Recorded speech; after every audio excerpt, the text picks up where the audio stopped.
Hello friends, Manisha મસાલા મેજિકમાં આપનું સ્વાગત છે। આજે આપણે ભજીયા, ઢોકળા, સેન્ડવિચ, ઇડલી કે કોઈપણ ચાટમાં ખાઈ શકાય તેવી એવરગ્રીન ચટણી બનાવીશું। તો લીલી ચટણી બનાવવા માટે આપણે જોઈશે તીખા મરચાં, મોળા મરચાં, કોથમરી, લીંબુનો રસ, કાચા બી, ખાંડ અને સ્વાદ પ્રમાણે મીઠું લઈશું।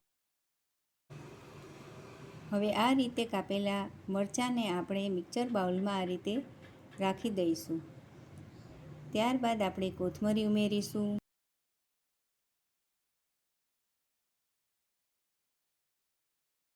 પછી તેમાં 1.5 ચમચી જેટલા કાચા બી લઈશું। સ્વાદ પ્રમાણે આપણે મીઠું ઉમેરીશું, 1 થી 1.25 ચમચી જેટલી ખાંડ ઉમેરી દઈશું। ત્યારબાદ થોડો લીંબુનો રસ પણ આપણે એમાં એડ કરી 4-5 ચમચી જેટલું પાણી ઉમેરી મિક્સર જારનું ઢાંકણ બંધ કરીને ક્રશ કરી લઈશું।